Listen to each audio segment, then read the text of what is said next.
lovely humans, or earthworms. Welcome to the Earthworm Slumber Party, where we explore big ideas playfully. My name is Nisha Modi. I am a feminist healing coach and a speaker. And my name is Opulence Abundance, and I am a facilitator, conflict navigator, and speaker.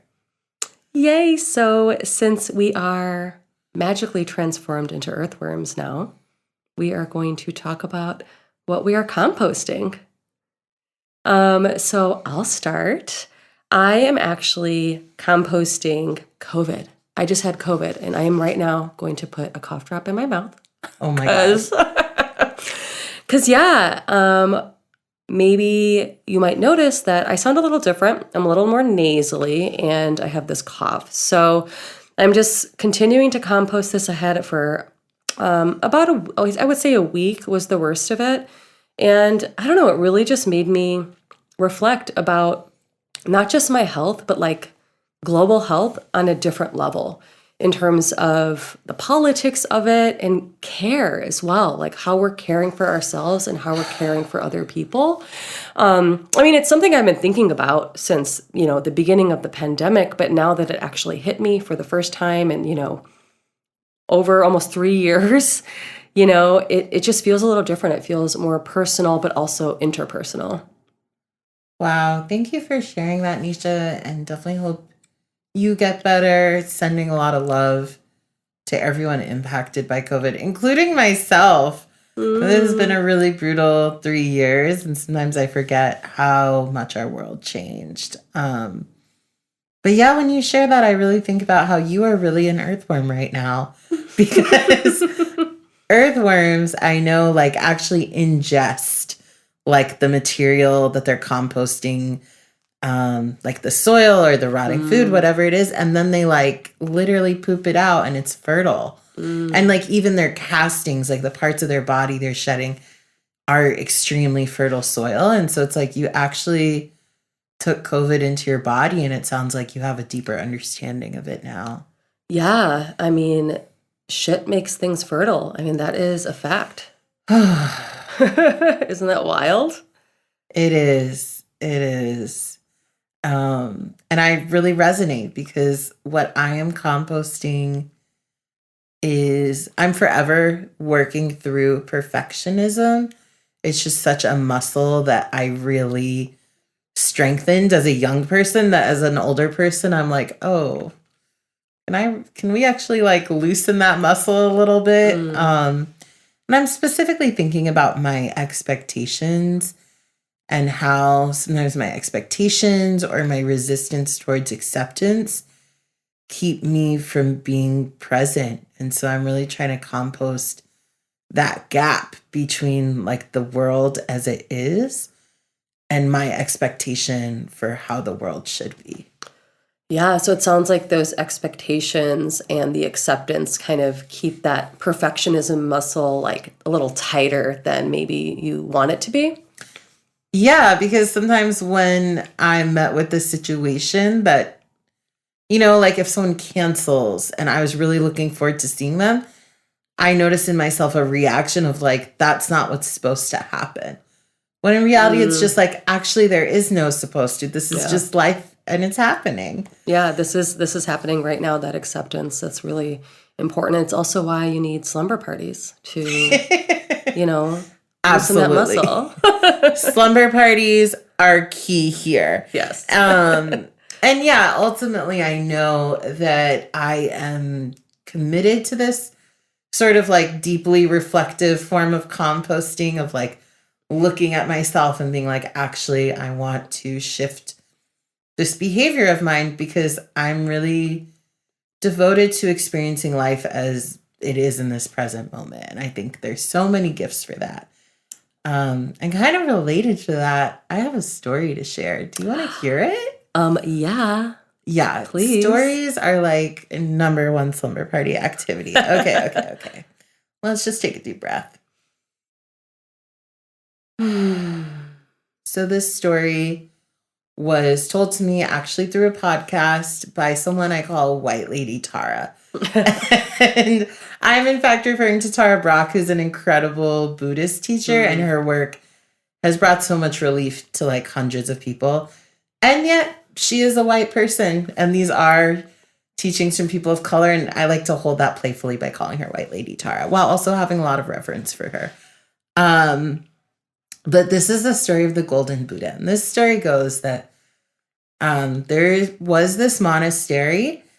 And this is not a story set long ago. Okay, this is a present day story. And so there is this monastery, and they had a clay Buddha, like an ancient clay Buddha. This Buddha had been around since as long as the monastery had been open. So hundreds of years. And the monks love their clay Buddha. They like adored it. They fawned over it. They showed it to everyone. That was their clay Buddha. One day, one very particularly hot day, and unexpectedly dry, the clay Buddha began to crack. And all the monks were a little freaked out. They were like, oh no, our beloved clay Buddha is cracking. And so I don't know if you know this, but actually a lot of Buddhist statues are hollow, and like people have x-rayed them. And inside you'll find scrolls of the teachings, like a monk likely sat in deep meditation and rewrote the Dharma of Buddha's teachings.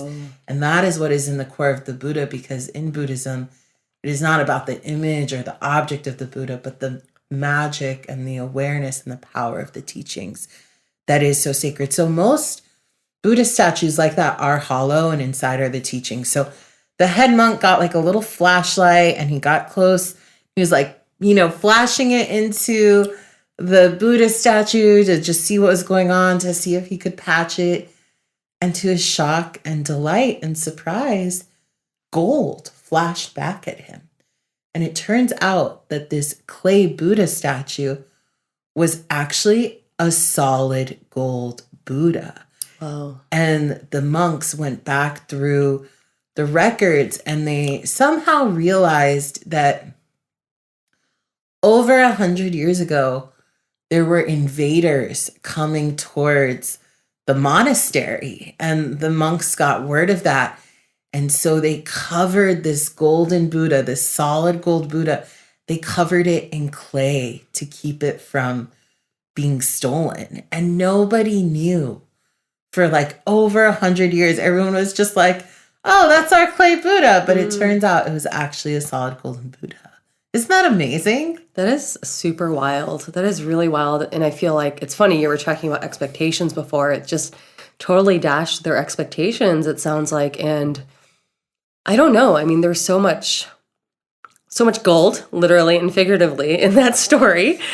Because, yeah, it just makes me think about the power of community to protect what is so important to them. Yes. And it is a parable. I like to believe it's a real story, but I truthfully don't know. But like, I think that story is, of course, an allegory. And I think a part of what it's talking about is we all have some clay. We all have these defense mechanisms. But inside, we are golden Buddhas. And if we can always remember the golden Buddhas in other people, even when we're in difficult moments, like conflicts with them and stuff, it can be very powerful. And like you're saying, there's something so beautiful about the Buddha being a part of this community. I love reflecting on how the monks love the clay Buddha. They don't need to see the golden Buddha to love the Buddha, Yeah, I mean, it goes back to what you were saying before with acceptance, right? They accepted it as is, even though they thought that it was probably hollow, full of the wisdom of the scrolls, yet it was full of the wisdom of this gold, this solid gold. Yeah, wow. In psychology and Western therapy modalities, there's this concept of the false self. There's this idea that if your family or anyone in, like, particularly your caregivers, when you were a young child, and even through adolescence, if they expected you to contribute in order to sustain the family, like you had to listen and validate their emotions, or if you had to, if they couldn't just hold you, honestly, if you had to do any labor in order to get your own needs met, they say that your true self would recede and a false self would emerge, almost like to protect you. This maybe is Freudian, so take it with a grain of salt, right? But like that concept, when I heard it, was always really resonant to me, that in order to protect our golden inner Buddha, a false self would emerge. And I always love thinking, and this concept is just so beautiful to me, like the emergence of the true self. And what conditions do we have to create for that true self to emerge? Yeah. When you said conditions, I automatically thought about how like the clay cracked because there were some conditions that caused that to happen, and people were able to see that true self of that Buddha. But at the same time, it's really interesting. I'm thinking about the binary of true versus false, right? And what that means for acceptance, that relationship between all of that.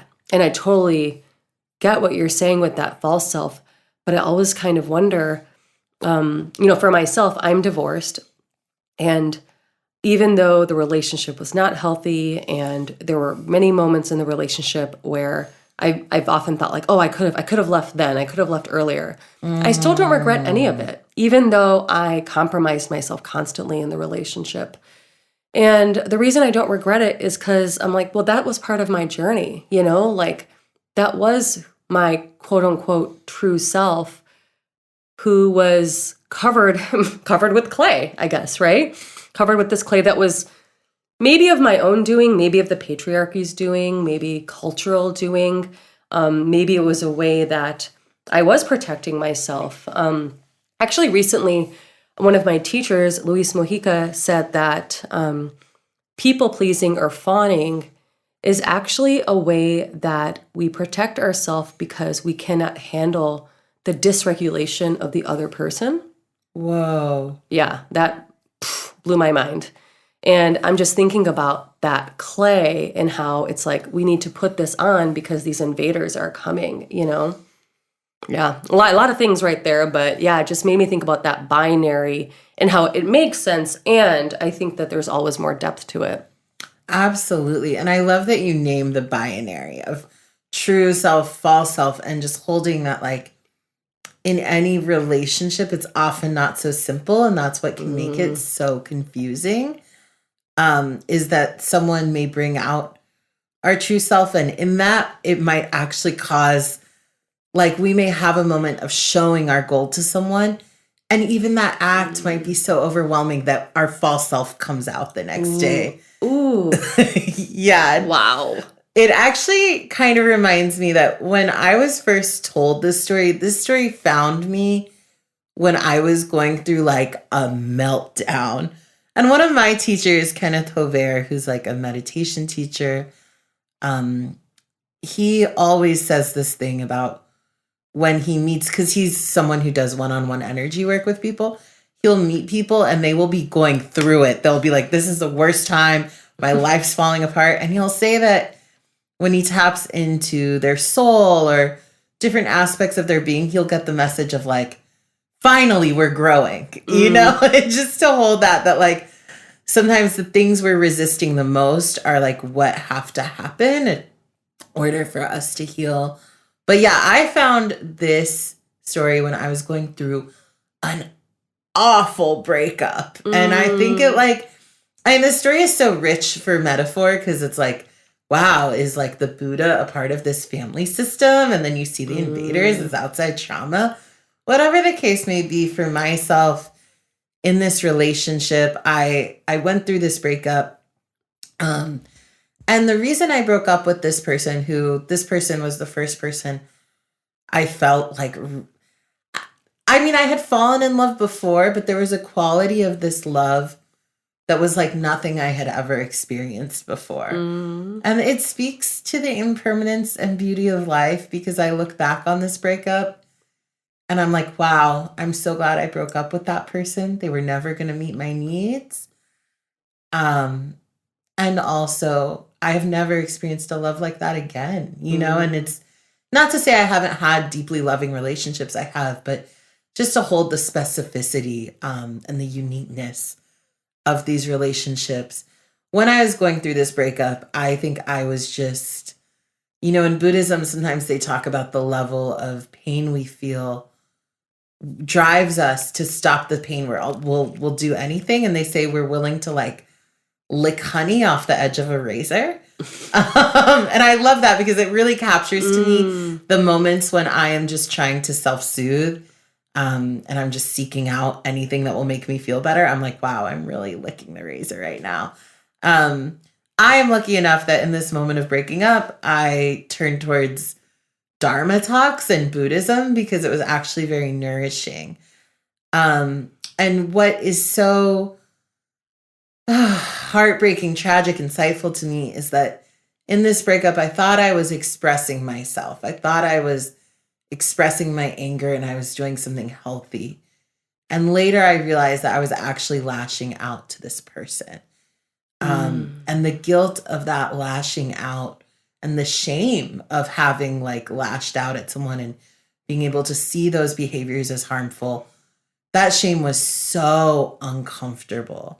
What I appreciated about this story is that it helped remind me that me and this other person are actually like really beautiful and divine, Yeah. And that like each of us probably did hurt the other because we all have clay and there's no judgment on what that clay is. And sometimes like we can call it clay or we can call it armor. And sometimes that armor is like really helpful and it's what's needed in the moment. So listening to this story helped me release some of my shame for the ways that when I felt harmed by this person, how my clay showed up in response, right? But I think what I'm also pulling out that you're kind of saying too is like, sometimes when we're in relationship, we show our gold and then we show our clay and then we're gold again. We cycle through. It's not like we're ever fully unarmed or armored, Yeah. First of all, White Lady Tara came through and I'm loving God. that. Sometimes we need a White Lady Tara to help us through things. Yeah, and I love that you just said cycles right now because it makes me actually look at those, the true, false, the good, bad, all these binaries, and it just makes it feel so much more of like, I like to think of things like being on a sphere where there's no like right or wrong place, right? It's just the place you're at. Something I'm actually going to share that I have not yet shared out loud is that I feel like I'm truly at a place where I have found so much forgiveness for my ex-husband. Wow. Yeah. And it's almost like when I realized that just like a week or two ago, I almost wanted to fight it because I'm like, no, I should be angry. And I'm like, oh, well, forgiving someone doesn't mean I can't have anger, right? It doesn't mean that I have to have specific feelings. It just means, to me, it means that I'm whole without that person. I have healed and so much has happened. And I found that place where I can just be a human and he could just be a human. We're living our own lives and that's like enough. That's enough. And I think I'm hearing this like acceptance and this like we're both hurt people. We both had clay. And realizing that during those hard times, the enoughness was there, but maybe it was just hard for us to accept because we just wanted more or we had different expectations.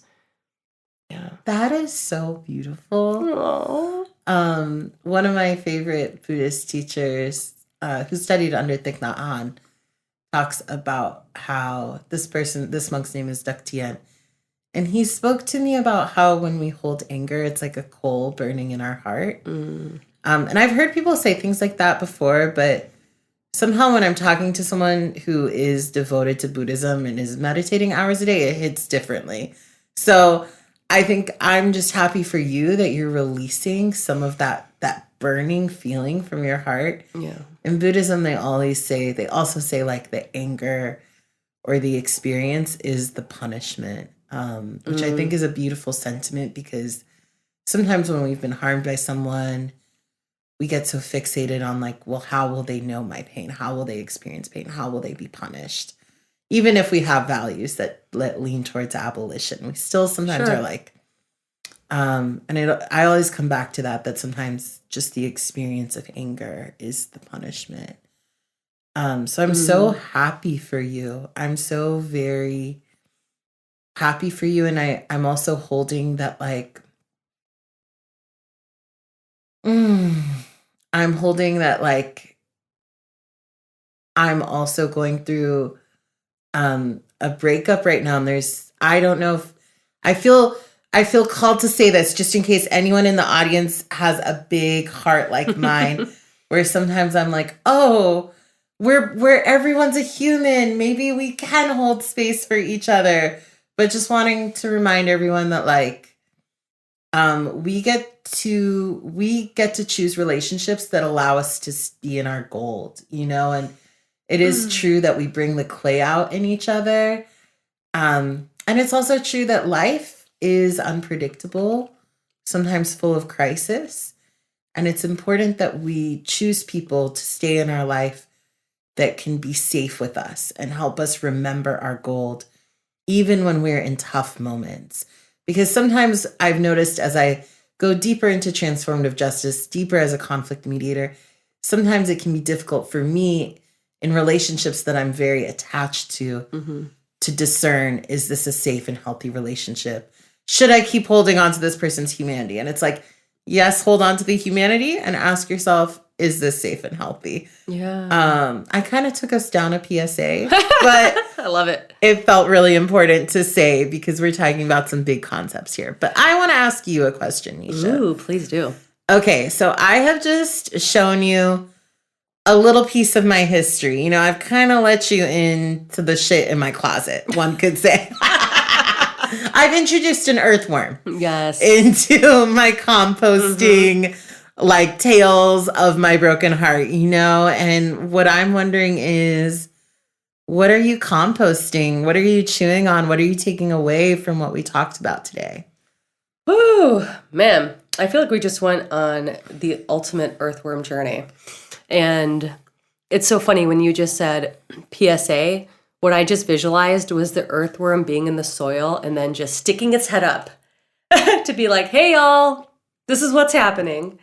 And I'm not necessarily saying that that's what I'm taking away, but I feel like that's just like another beautiful example of that community care of being like, everyone, here's what's up.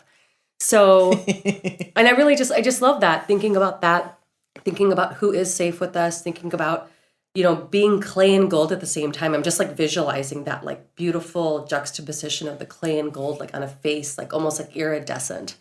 So yeah, I feel like I'm just taking away that important community care and I'm also really thinking I might do a clay mask tonight. Wow. I love that. Yeah. I feel like I need some hardening to just remember how soft I am. Oh, I think that was cute. That was very cute. Softness is truly something I'm striving towards. I think if I were to reflect the question I asked you onto myself, what's coming through is actually another question, which is like, how can I live for my gold? Ooh. And I definitely think I need a clay mask to get there. Yes, definitely. I mean, this is my metal nerdery. My mom is like really into jewelry, but gold is a very soft metal actually, and it requires alloys to get harder, right? That's why 24 karat gold is actually quite soft. And that's why you usually don't buy it. You usually get a lower carat so that it's harder and, isn't too malleable for jewelry. And so I really think this is like super relevant, like the clay, feeling our softness, because gold is actually a soft metal. That is really beautiful. I think that so much of what we talked about today is around like heartbreak, holding perspective, finding compassion for people, even as we've seen sides of them that might be really painful to us, may have caused us harm. But like choosing our softness over and over again. Yes. Even after we sometimes have to put on that armor, it's like the commitment to taking it off. Yeah, and knowing that both are there for good reasons. Beautiful so reasons. True. Yeah. They're kind of neutral. That is what I love about the story, is that like the clay is neutral. It's just clay. I feel like I had so much shame and guilt around people telling me that like I'm a people pleaser or I'm like a martyr, and it's like, It's just some clay. Sure. Did I learn manipulation as a tactic when I was a child? Yes. But I don't have to let that define me. Yeah, we all got our shit. Exactly. We all got a shit and we all got our shit. So let's be real and just take it all in. And I guess with that, we'll see you in the shit pile. See you in the shit pile. Goodbye, lovely, lovely earthworms. Thank you all for listening. Bye. Bye.